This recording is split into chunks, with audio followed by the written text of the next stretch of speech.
NEET exams வந்து முடிஞ்சது. அது உங்களுக்கு ஃபீட்பேக் வந்தது சார், ஈஸியாக இருந்துச்சா எப்படி? இல்லை, நீட் தேர்வு பொறுத்த வரைக்கும் என்னை பொறுத்த வரைக்கும் அந்த தேர்வு வந்து மாணவர்களை வந்து நிறைய வந்து நம்ம சித்திரவதை பண்ணுறோம். ஏன்னா எல்லா எக்ஸாம்லேயும் 1 மணி நேரத்துக்கு முன்னாடி வர சொல்கிறோம். இங்கே 11 மணிக்கு சில ஸ்டூடெண்ட்ஸை ரிப்போர்ட் பண்ண சொல்கிறாங்க.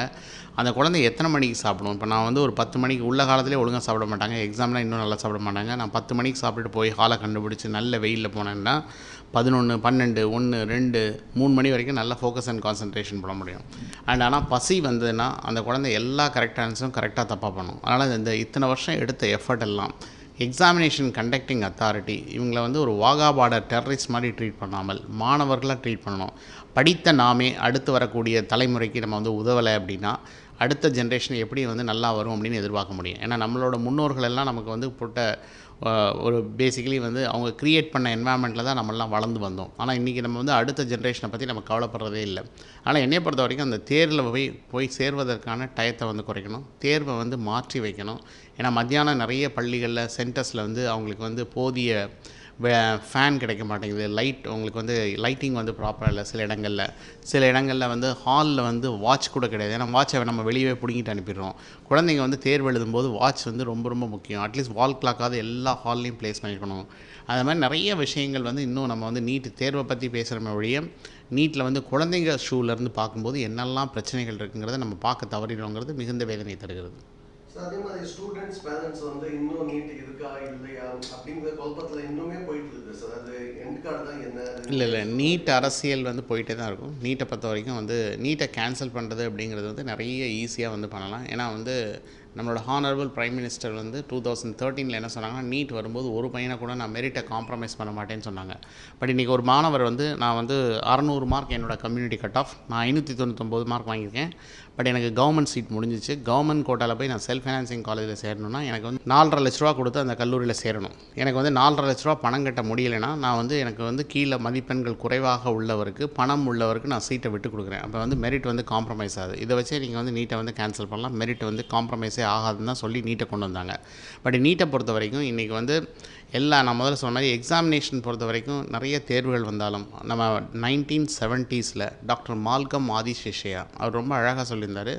அகில இந்திய தேர்வுகள் கொண்டு வரும்பொழுது இந்தியா முழுவதும் லா அண்ட் ஆர்டரை ஒழுங்காக கொண்டு வாங்கினார். ஏன்னா பிகாஸ் ஒரு ஸ்டேட் வந்து இப்போ நம்ம ரொம்ப ஸ்ட்ரிக்டாக இருக்கும், நார்த் இந்தியாவில் இங்கே ரொம்ப ரிலாக்ஸாக இருக்காங்க, காப்பி அடிக்க வர்றாங்க, எல்லாம் பண்ணுறாங்க அப்படின்னா அந்த குழந்தைகளை எல்லாத்தையும் நம்ம சமநிலையில் வச்சு பார்க்க முடியாது. அதனால் என்னை பொறுத்த வரைக்கும் இது வந்து ஒரு மெடிக்கல் அப்படிங்கிறது வந்து ஒரு தன்னலமற்ற சேவை. இந்த சேவையில் வந்து பணிபுரியக்கூடியவர்களுக்கும் பணத்தை கொடுத்து வந்தீங்கன்னா மெடிக்கல்ங்கிறதே வந்து நிறைய டெக்னாலஜிக்கல் இன்டர்வென்ஷனில் வியாதியை வரவிட முடியாத அளவுக்கு தொழில்நுட்பங்கள் மாறி வரும்பொழுது நீங்கள் இன்ஜினியரிங் எடுத்து கூட மெடிசன் போகலாம், சயின்ஸ் எடுத்து கூட நீங்கள் மெடிக்கல் துறையில் போய் பணியாற்றலாம். எம்பிபிஎஸ் படிச்சு தான் அப்படிங்கிறது கிடையாது.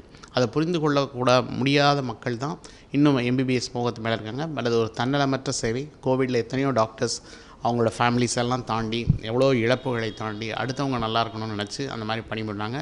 அந்த மாதிரி சேவை மனப்பான்மையோட வாங்க. பணம் இருந்தால் மட்டும் படிங்க. மெரிட்டில் போனீங்கன்னா மெரிட்டில் தாராளமாக சேருங்க. மெரிட் இல்லை பணி கொடுத்து வாங்கணும் அப்படின்னு உங்கள் பேரண்ட்டை கம்பல் பண்ணாதீங்க.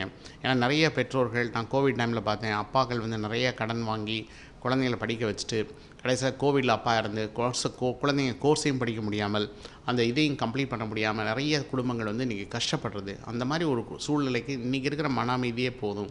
ஆனால் நீங்கள் அதை வந்து ரொம்ப வந்து குடும்பங்களை வந்து நம்ம வந்து இது பண்ணக்கூடாது. நீட்டை பொறுத்த வரைக்கும் நீட் இருக்குமா இல்லையா அப்படிங்கிறது வந்து நீட்டை வந்து பேசிக்கலி இதுக்கு வந்து ஒரு ஸ்ட்ராங் இது வந்து வேணும், விஷன் வேணும். இது எல்லாமே வந்து பொலிட்டிக்கல் கிளைமேட் ஆஃப்டர் ரிசல்ட்ஸ் எப்படி மாறுதுங்கிறத பொறுத்து தான் இந்த தேர்வுகளை பற்றி நம்ம எதுவும் கமெண்ட் பண்ண முடியும். பட் என்னை பொறுத்த வரைக்கும் மாணவர்கள் வந்து இந்த மாணவர்கள் உலகச்சந்தையில் எங்கேயுமே கிடையாது. இந்த மாணவர்களை வந்து நம்ம உலகச்சந்தைக்கு அனுப்பினோம்னா இந்த நாட்டின் பொருளாதாரம் மட்டும் இல்லை, திறமைகளும் மேம்பட்டு உலகமே நம்மளை திரும்பி பார்க்கக்கூடிய ஒரு நல்ல வாய்ப்பினை நாம் அதை வந்து உருவாக்க வேண்டும் என்பது என்னோடய தாழ்மையான வேண்டுகோள். சார் கடைசி ஒரு கேள்வி. இப்போ வந்து கவர்மெண்ட் ஸ்கூல் ஸ்டூடெண்ட்ஸே வந்து இப்போ நீட்டுக்கு வந்து இம்பார்ட்டன்ஸ் கொடுத்து படிக்க ஆரம்பிச்சிட்டாங்க. ஸோ வந்து இப்போ கவர்மெண்ட் ஸ்கூல்ஸ் வந்து இதுக்குன்னு இப்போ ப்ரைவேட் கோச்சிங்ஸ் இல்லாமல் கவர்மெண்ட் ஸ்கூல்லேயே வந்து அரசு வந்து கோச்சிங் ஏதாச்சும் கொடுத்துருவாங்க? அரசு ஆல்ரெடி கொடுத்துட்ருக்காங்க. நான் இப்போ 2 நாளைக்கு முன்னாடி கூட நான் சென்னையில் போய் நான் வந்து கவர்மெண்ட் ஸ்கூல் பிள்ளைங்களுக்கு வந்து நாங்கள் இது பண்ணிட்டு வந்தோம். இங்கே தான்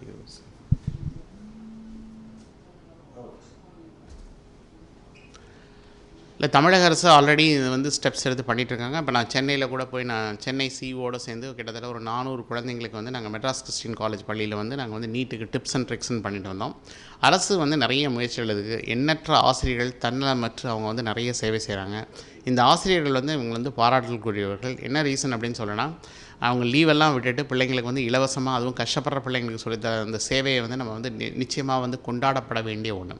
ஏன் அரசு பள்ளி ஆசிரியர்கள் வச்சு நம்ம இதை பண்ணணும் அப்படின்னு சொல்லணும்னா, அரசு பள்ளி ஆசிரியர்கள் அந்த சப்ஜெக்டில் 20 வருஷம் நல்லா மூழ்கியிருக்காங்க, 20 ஆண்டுகளுக்கு மேலாக.